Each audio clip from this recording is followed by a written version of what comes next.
नमस्कार, सनातन लॉजिक में आपका स्वागत है।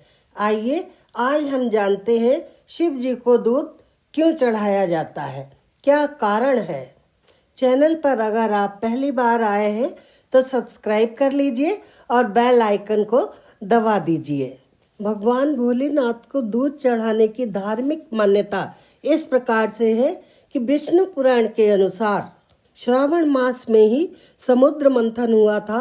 उस दौरान उसमें से विष निकला था। उस विष का नाम है हलाहल। वह इतनी शक्ति रखता था कि पूरी सृष्टि को नष्ट कर सकता था। चारों तरफ हाहाकार मच गया। देवता डरने लग गए कि अब इस विष को किस दिशा की ओर मोड़ा जाए। तब शिव जी ने बिना किसी भय के संसार के कल्याण की कामना से विष पान कर लिया। अब क्या था, शिव जी का शरीर बुरी तरह से जलने लगा। देवताओं ने कहा कि इनके ऊपर पानी डालो। विष का प्रभाव इतना तेज था, भगवान शिव की जटाओं में विराजमान गंगा के ऊपर भी पड़ने लगा। फिर भी गंगा ने अपनी धाराओं से शिव जी को शीतलता प्रदान करने का प्रयास किया। फिर भी विष की गर्मी शांत नहीं हुई। तब देवताओं ने दूध पीने का आग्रह किया। तब भगवान भोलेनाथ ने दूध से आज्ञा मांगी। पुष्ट और शीतल दूध ने शिव जी का विनम्र निवेदन स्वीकार कर लिया, जिससे विष की तीव्रता तो कम हो गई, लेकिन उनका गला नीला पड़ गया। तभी से भगवान भोलेनाथ को दूध चढ़ाने की परंपरा शुरू हुई। शिव जी को दूध चढ़ाने की परंपरा बहुत पुरानी है, हजारों साल पुरानी है। इसलिए शिव जी को दूध चढ़ाया जाता है। इसीलिए दूध चढ़ाने से भगवान भोलेनाथ बहुत प्रसन्न होते हैं।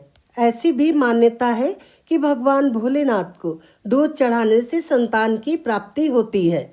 और अगर श्रावण मास में कुंवारी कन्याएं भोलेनाथ को दूध चढ़ाती हैं तो मनचाहे वर से उनका विवाह हो जाता है।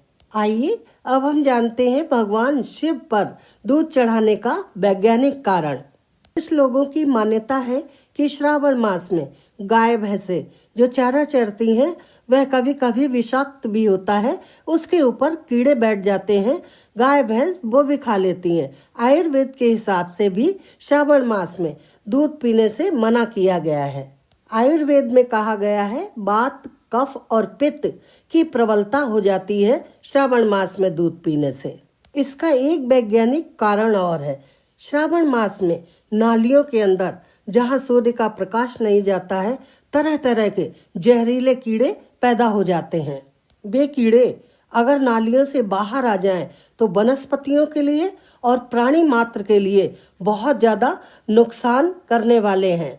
हजारों साल पहले कीड़ों को मारने के लिए पेस्टिसाइड और फिनाइल तो होता नहीं था। उस समय हमारे पूर्वजों ने दूध के अंदर कुछ ऐसे गुण देखे जिससे जहरीले कीड़े मर जाते हैं।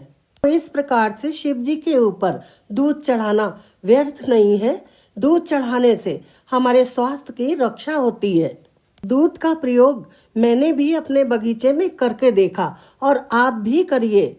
ज्यादातर श्रावण मास में पत्ते सूखने लगते हैं, टेढ़े टेढ़े हो जाते हैं, पौधे अपनी कांति खो देते हैं, इस तरह के कीड़े उत्पन्न होते हैं। तो मैंने अपने बगीचे में थोड़ा सा दूध लेके उसमें पानी मिला के पौधों के ऊपर छिड़का तो हमारे पौधे बिल्कुल सही हो गए।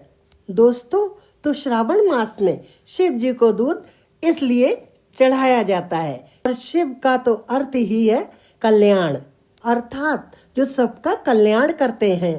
इस तरह से भोलेनाथ सबकी मनोकामना पूर्ण करते हैं।